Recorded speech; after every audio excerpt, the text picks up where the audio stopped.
Tendo a educação como processo de construção de conhecimentos, interação contínua dos indivíduos de modo geral, interligação do ensino-aprendizagem, assim como também um processo de conscientização e humanização das pessoas.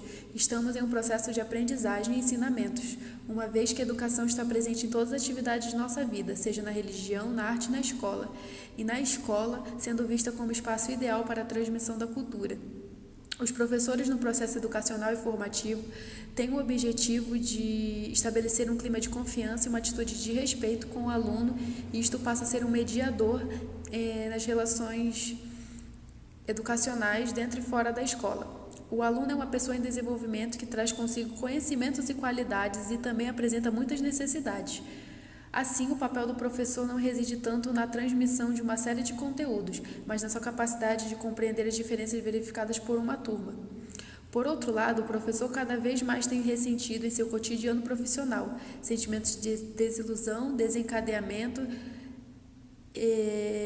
como a profissão, são realmente relatados. Tal distorção do conteúdo de suas atividades pedagógicas não lhe permite vivenciar esse trabalho como significativo, o que gera um processo de permanente satisfação. Essa situação os induz a sentimentos de indignidade, fracasso, impotência, culpa, desejo de desistir, entre outros. Ser professor, hoje seja em escola pública ou privada, é um ato de heroísmo.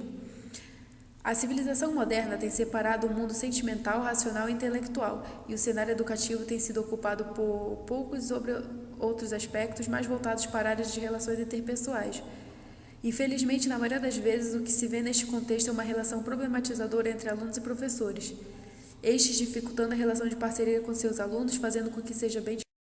Para Nietzsche, a vingança alcança o seu apogeu quando os homens do ressentimento conseguem fazer com que a hostilidade e a crueldade não possam ser mais exteriorizadas e voltem para dentro do próprio ser humano.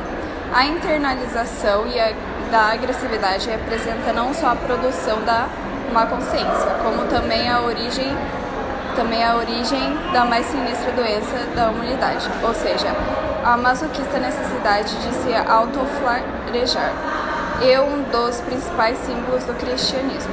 O Cristo pregado na cruz tem o mérito de fortalecer o sentimento de culpa e remorso mediante a consciência de que o Filho de Deus morreu por nós pela salvação de nossos pecados.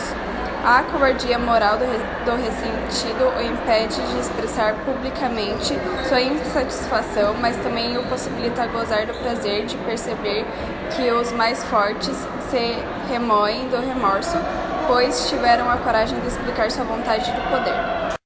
Muitos conflitos são vivenciados dentro do âmbito escolar, tanto no seu interior quanto no seu exterior, entre alunos e professores. Problemas de estabelecimento e da manutenção da disciplina, aumento de atitudes agressivas, atos violentos, transgressão de regras, violação dos direitos, entre outras manifestações antissociais no ambiente escolar, mostram interferências na relação educador-aluno.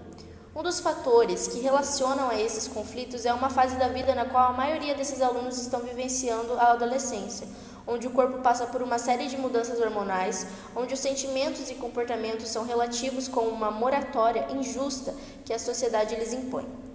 Uma fase onde surgem as inquietações, o ideal de independência e a necessidade desses adolescentes de serem recompensados e reconhecidos pelos adultos. Então surge o sentimento da rebeldia, da ambivalência devido à privação, humilhação e repressão de seus sentimentos. Contudo, os horrores cotidianos se inovam com tamanha velocidade que se torna difícil decidir quais são os que mais espetacularmente se destacam. Embora haja um tipo de matança que consegue nos arrebentar de imediato, o assassinato de professores e alunos nas escolas e nas universidades.